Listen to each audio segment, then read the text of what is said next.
ಕರಣ್ ಸಾಹಿತ್ಯಳನ್ನು ಮದುವೆ ಆಗುತ್ತಿರುವ ಹುಡುಗನ ಬಗ್ಗೆ ಎಲ್ಲ ಡೀಟೇಲ್ಸನ್ನು ಅಭಿಯ ಕೈಯಲ್ಲಿ ಕೊಟ್ಟು ಹೊರಟು ಹೋದ ಮೇಲೆ ಅಭಿ ಸಾಹಿತ್ಯಳ ಮದುವೆಯನ್ನು ಮುರಿಯಲು ತಾನು ಮುಂದೇನು ಮಾಡಬೇಕೆಂದು ಯೋಚಿಸತೊಡಗಿದ. ಸ್ವಲ್ಪ ಹೊತ್ತು ಹಾಗೆ ಕುಳಿತು ಯೋಚಿಸುತ್ತಿದ್ದ ಅಭಿ ಮತ್ತೊಮ್ಮೆ ಶ್ರೀಕಾಂತ್ನ ಫೋಟೋವನ್ನು ನೋಡಿ ತನ್ನ ಬ್ಯಾಗಲ್ಲಿಟ್ಟು ಮನೆಯ ಕಡೆ ಕಾರು ಚಲಾಯಿಸಿದ. ರೂಮಿಗೆ ಬಂದ ಅಭಿಯನ್ನು ಕಂಡ ಆ್ಯಶ್ ಅಷ್ಟೊತ್ತು ಅವನಿಗೆ ಕಾಯುತ್ತಿದ್ದಂತೆ 2 ಹೆಜ್ಜೆಯಲ್ಲಿ ಅಭಿಯ ರೂಮಿಗೆ ಬಂದು ಅವನನ್ನು ಗಟ್ಟಿಯಾಗಿ ತಬ್ಬಿಕೊಂಡು ಬ್ರದರ್ ಎಂದು ಖುಷಿಯಿಂದ ಕುಣಿದಾಡಿದ.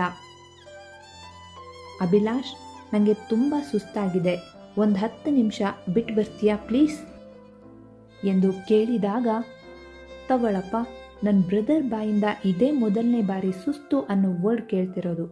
ಇದನ್ನು ನಾನು ನಂಬಬೇಕಾ? ನೀನೀಗ ನಾನು ಹೇಳೋದನ್ನು ಕೇಳಲೇಬೇಕು, ಕೇಳಿದರೆ ಶಾಕ್ ಆಗ್ತೀಯ ಗೊತ್ತಾ ಎಂದು ಅಣ್ಣನನ್ನು ಗಟ್ಟಿಯಾಗಿ ಹಿಡಿದು ಹೇಳಿದ ಅಭಿಲಾಷ್. ಇವನಿಗೆ ಹೇಗೆ ಹೇಳಿದ್ರೂ ಮನಸ್ಸಲ್ಲಿರೋ ವಿಷಯನ ಹೇಳದೆ ರೂಮಿಂದ ಆಚೆ ಹೋಗಲ್ಲ ಅಂತ ಗೊತ್ತಿದ್ದ ಅಭಿ, ಸರಿ ಏನು ವಿಷಯ ಹೇಳು ಎಂದು ಒಲ್ಲದ ಮನಸ್ಸಿನಿಂದ ಕೇಳಿದ.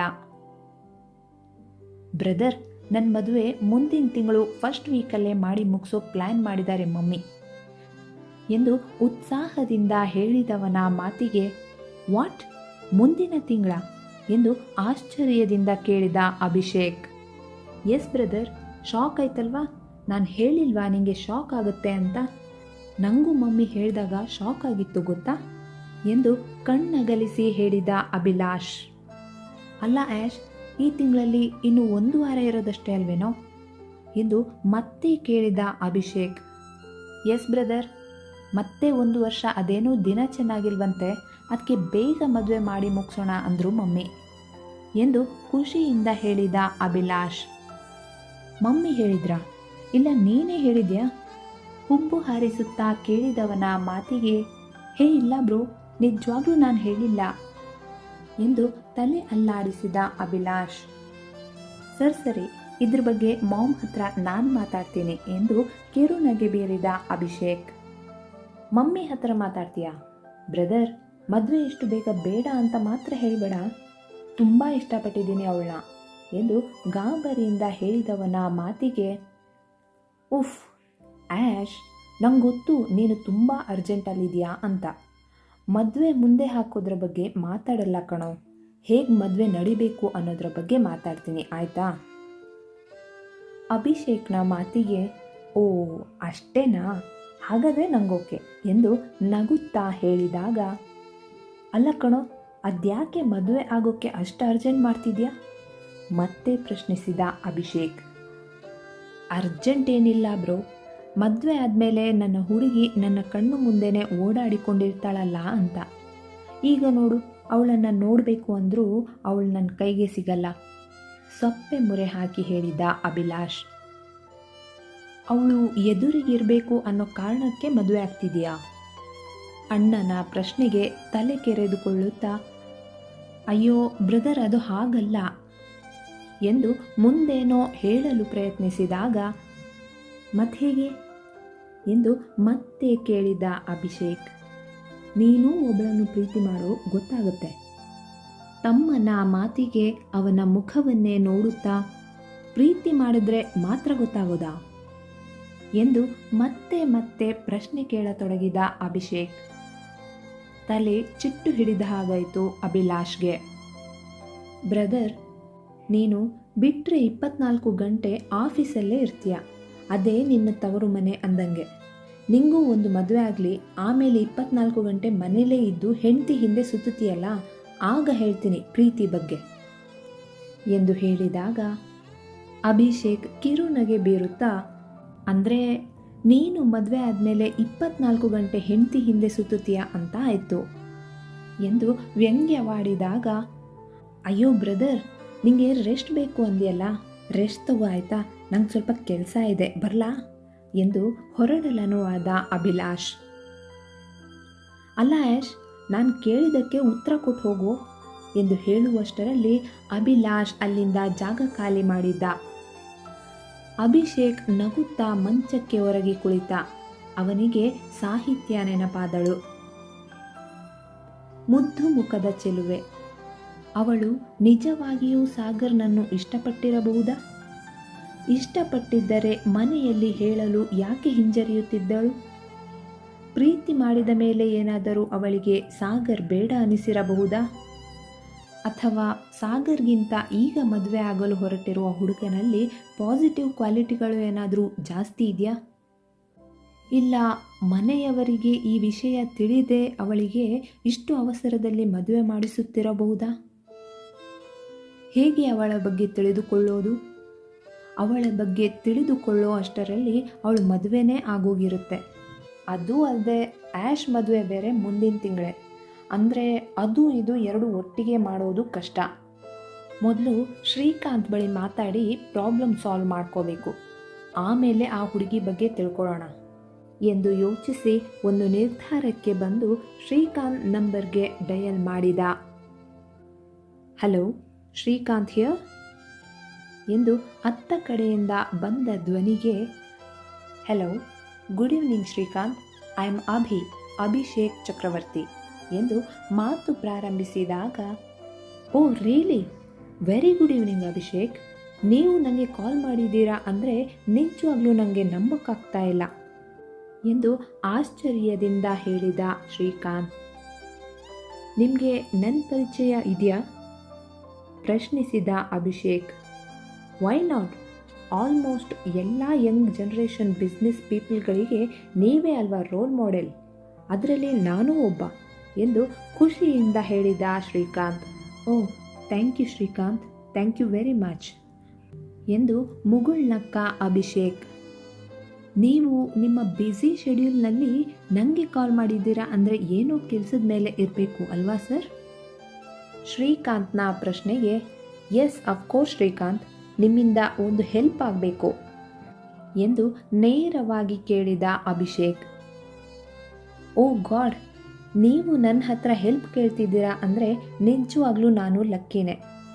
ಹೇಳಿ, ಅದೇನಾದರೂ ಸರಿ, ಖಂಡಿತ ಮಾಡಿಕೊಡ್ತೀನಿ ಎಂದು ಶ್ರೀಕಾಂತ್ ಹೇಳಿದಾಗ, ಅದು ಈಗಲೇ ಹೇಳೋ ವಿಷಯ ಅಲ್ಲ ಶ್ರೀಕಾಂತ್, ನಾಳೆ ಫ್ರೀ ಆದಾಗ ನನಗೆ ಸಿಗ್ತೀರಾ ಎಂದು ಅಭಿಷೇಕ್ ಪ್ರಶ್ನಿಸಿದಾಗ, ನೀವು ಫ್ರೀ ಮಾಡಿಕೊಂಡು ಸಿಗ್ತೀನಿ ಅಂದರೆ ನಾನು 100% ಸಿಗ್ತೀನಿ ಎಂದು ನಗುತ್ತಾ ಹೇಳಿದ ಶ್ರೀಕಾಂತ್.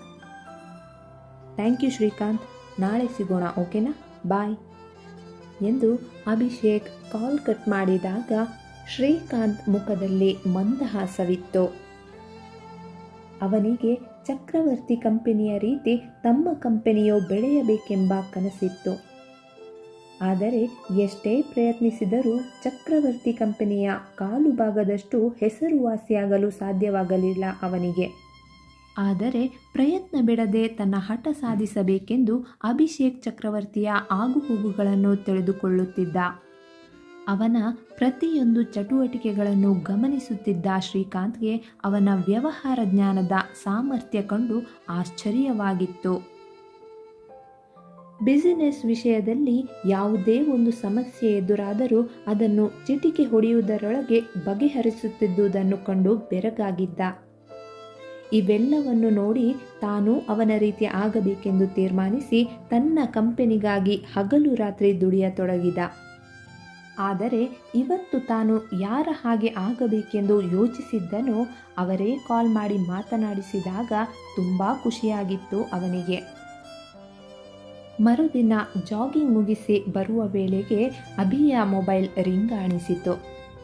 ಹಲೋ, ಅಭಿಷೇಕ್ ಹಿಯರ್ ಎಂದು ಕಾಲ್ ರಿಸೀವ್ ಮಾಡಿ ಹೇಳಿದಾಗ ಅತ್ತ ಕಡೆಯಿಂದ, ಹಲೋ ಅಭಿಷೇಕ್, ಗುಡ್ ಮಾರ್ನಿಂಗ್, ನಾನು ಶ್ರೀಕಾಂತ್ ಎಂಬ ಧ್ವನಿ ಕೇಳಿ, ಓ ಶ್ರೀಕಾಂತ್, ಬೆಳಗ್ಗೆ ಕಾಲ್ ಮಾಡಿದ್ದೀರಾ ಎಂದು ಪ್ರಶ್ನಿಸಿದಾಗ ಶ್ರೀಕಾಂತ್ ನಗುತ್ತಾ, ನೀವು ಸಿಗ್ತೀರಾ ಅಂತ ಹೇಳಿದ್ರಲ್ಲ ಅದಕ್ಕೆ ಎಂದು ಹೇಳಿದ. ಇಷ್ಟು ಬೇಗನಾ? ಆಶ್ಚರ್ಯದಿಂದ ಕೇಳಿದ ಅಭಿಷೇಕ್. ನೀವು ಓಕೆ ಅಂದರೆ ನಾನು ರೆಡಿ ಉತ್ತರಿಸಿದ ಶ್ರೀಕಾಂತ್.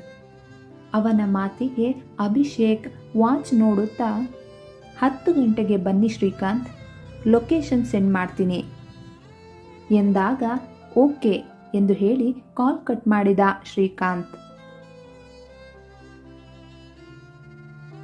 ಅದೊಂದು ಸುಂದರವಾದ ಹುಲ್ಲು ಹಾಸಿನಿಂದ ಕೂಡಿದ ಜಾಗ. ಅಲ್ಲಲ್ಲಿ ದೊಡ್ಡ ಮರಗಳು, ಮಧ್ಯದಲ್ಲಿ ಒಂದು ಪುಟ್ಟ ಟೇಬಲ್, ಅದಕ್ಕೆ ಎದುರು ಬದುರಾಗಿ 2 ಕುರ್ಚಿಯನ್ನು ಜೋಡಿಸಲಾಗಿತ್ತು. ಸುತ್ತಮುತ್ತ ಯಾರೂ ಕಾಣಿಸುತ್ತಿರಲಿಲ್ಲ. ಶ್ರೀಕಾಂತ್ ವಾಚ್ ನೋಡಿದ. ಹೇಳಿದ ಸಮಯಕ್ಕಿಂತ 5 ನಿಮಿಷ ಬೇಗನೆ ಬಂದಿದ್ದೇನೆಂದು ತಿಳಿದು ಅಲ್ಲೇ ಒಂದು ಕುರ್ಚಿಯನ್ನು ಎಳೆದು ಕುಳಿತ. ಸಮಯಕ್ಕೆ ಸರಿಯಾಗಿ ಅಭಿಯ ಕಾರು ಬಂದು ನಿಂತಿದ್ದನ್ನು ಗಮನಿಸಿದ ಶ್ರೀಕಾಂತ್ ಅವನ ಸಮಯ ಪ್ರಜ್ಞೆಗೆ ತಲೆದೂಗಿದ. ಹಾಯ್ ಶ್ರೀಕಾಂತ್, ಬೇಗ ಬಂದ್ರಾ ಎನ್ನುತ್ತಾ ಅವನ ಎದುರಿಗಿರುವ ಕುರ್ಚಿಯನ್ನು ಎಳೆದು ಕುಳಿತ ಅಭಿ. ಹಲೋ ಅಭಿಷೇಕ್, ಬಂದು 5 ನಿಮಿಷ ಆಯಿತು ಅಷ್ಟೆ ಎಂದಾಗ ಅಭಿ ನಗುತ್ತಾ ದೂರದಲ್ಲಿ ನಿಂತಿದ್ದ ವ್ಯಕ್ತಿಗೆ ಕೈ ಸನ್ನೆಯಿಂದಲೇ 2 ಕಾಫಿ ಎಂದು ಹೇಳಿದ. ಶ್ರೀಕಾಂತ್ ಆಶ್ಚರ್ಯದಿಂದ ಆ ವ್ಯಕ್ತಿಯ ಕಡೆಗೆ ತಿರುಗಿದಾಗ ಅವನಾಗಲೇ ಕಾಫಿ ತರಲು ಹೊರಟು ಹೋಗಿಯಾಗಿತ್ತು. ಶ್ರೀಕಾಂತ್ ಅಭಿಯನ್ನು ನೋಡಿ, ಹೇಳಿ ಮಿಸ್ಟರ್ ಅಭಿ, ನನ್ನಿಂದ ನಿಮಗೆ ಏನು ಹೆಲ್ಪ್ ಆಗಬೇಕು ಅಂತ ಎಂದು ಕೇಳುವಷ್ಟರಲ್ಲಿ ಕಾಫಿ ತಂದು ಟೇಬಲ್ ಮೇಲಿಟ್ಟ ವ್ಯಕ್ತಿಯನ್ನು ನೋಡಿ ಮುಗುಳ್ನಕ್ಕ ಅಭಿ. ಥ್ಯಾಂಕ್ ಯು ಎಂದು ಹೇಳಿ ಶ್ರೀಕಾಂತ್ ಕಡೆ ತಿರುಗಿ, ಮಿಸ್ಟರ್ ಶ್ರೀಕಾಂತ್, ಕಾಫಿ ಕುಡಿತಾ ಮಾತಾಡೋಣ ಎಂದು 1 ಕಪ್ ಅವನೆಡೆ ಚಾಚಿದ. ಶೋರ್, ಥ್ಯಾಂಕ್ ಯು ಎಂದು ಅಭಿ ಕೈಯಲ್ಲಿದ್ದ ಕಪ್ ತೆಗೆದು 1 ಗುಟುಕು ಗಂಟಲಿಗಳಿಸಿ ಅಭಿ ಏನು ಹೇಳುತ್ತಾನೆಂದು ಅವನ ಮುಖ ನೋಡುತ್ತಾ ಕುಳಿತ ಶ್ರೀಕಾಂತ್. ಅಭಿ ಕಾಫಿ ಕುಡಿಯುತ್ತಾ, ಮಿಸ್ಟರ್ ಶ್ರೀಕಾಂತ್, ನಿಮ್ಮ ಹತ್ರ ಒಂದು ಪರ್ಸ್ನಲ್ ವಿಷಯ ಮಾತಾಡೋಕ್ಕೆ ಅಂತ ಇಲ್ಲಿ ಕರೆಸಿದೆ ಎಂದು ಹೇಳಿದಾಗ ಆಶ್ಚರ್ಯದಿಂದ, ಪರ್ಸ್ನಲ್ ವಿಷಯನಾ ಎಂದು ಕೇಳಿದ ಶ್ರೀಕಾಂತ್. ಹೌದು ಮಿಸ್ಟರ್ ಶ್ರೀಕಾಂತ್, ಅದೇ ನೀವು ಮದುವೆ ಆಗ್ತಿದ್ದೀರಲ್ಲ ಆ ಹುಡುಗಿ ಬಗ್ಗೆ ಎಂದು ತನ್ನ ಮಾತನ್ನು ಅರ್ಧಕ್ಕೆ ನಿಲ್ಲಿಸಿದ ಅಭಿಷೇಕ್. ವಾಟ್? ನಾನು ಮದುವೆ ಆಗ್ತಿರೋ ಹುಡುಗಿ ನಿಮಗೆ ಪರಿಚಯನಾ? ಆಶ್ಚರ್ಯದಿಂದ ಕೇಳಿದ ಶ್ರೀಕಾಂತ್. ಅವನ ಮಾತಿಗೆ ಅಭಿಷೇಕ್ ಹುಬ್ಬು ಜೋಡಿಸುತ್ತಾ, ಹಾಂ, ಒಂದು ರೀತಿಯಲ್ಲಿ ಪರಿಚಯನೇ. ಅವಳು ನನ್ನ ಫ್ರೆಂಡ್ ಸಾಗರ್ ಮದುವೆ ಆಗಬೇಕಾಗಿರೋ ಹುಡುಗಿ. ಇಬ್ಬರು ಒಬ್ರನ್ನೊಬ್ಬರು ತುಂಬ ಇಷ್ಟಪಟ್ಟಿದ್ದಾರೆ. ಆದರೆ ಆ ಹುಡುಗಿ ಮನೆಯವರಿಗೆ ಹೆದರಿ ನಿಮ್ಮನ್ನು ಮದುವೆ ಆಗೋಕ್ಕೆ ಒಪ್ಕೊಂಡಿದ್ದಾಳೆ ಎಂದು ಹೇಳಿ ಶ್ರೀಕಾಂತ್ ಮುಖ ನೋಡಿದ ಅಭಿಷೇಕ್. ಈ ವಿಷಯ ಹೇಳೋಕ್ಕೆ ನೀವು ನನ್ನನ್ನಿಲ್ಲಿ ಬರೋಕ್ಕೆ ಹೇಳಿದ್ರಾ ಮಿಸ್ಟರ್ ಅಭಿಷೇಕ್ ಎಂದು ಪ್ರಶ್ನಾರ್ಥಕವಾಗಿ ಕೇಳಿದ ಶ್ರೀಕಾಂತ್. ಅಭಿಷೇಕ್ ಮೌನವಾಗಿ ಕುಳಿತಿದ್ದ. ದಿ ಗ್ರೇಟ್ ಚಕ್ರವರ್ತಿ ಕಂಪನಿಯ ಓನರ್ ನೀವು. ನಿಮ್ಮನ್ನು ನಾನು ಆ ಲೆವೆಲ್ನಲ್ಲಿಟ್ಟಿದ್ದೆ. ಆದರೆ ನೀವು ಈ ಥರ ಮನೆ ಹಾಳು ಕೆಲಸ ಮಾಡ್ತೀರಿ ಅಂತ ನನಗೆ ಇವತ್ತೇ ಗೊತ್ತಾಗಿದ್ದು ಎಂದು ಕೋಪದಿಂದ ನೋಡಿದಾಗ, ಶ್ರೀಕಾಂತ್ ಎಂದು ಜೋರಾಗಿ ಕಿರುಚಿದ ಅಭಿ. ಕಿರುಚಬೇಡಿ ಮಿಸ್ಟರ್ ಅಭಿಷೇಕ್. ನಾನು ಮದುವೆ ಆಗಬೇಕಾಗಿರೋ ಹುಡುಗಿ ಬಗ್ಗೆ ನನಗೆ ನಂಬಿಕೆ ಇದೆ.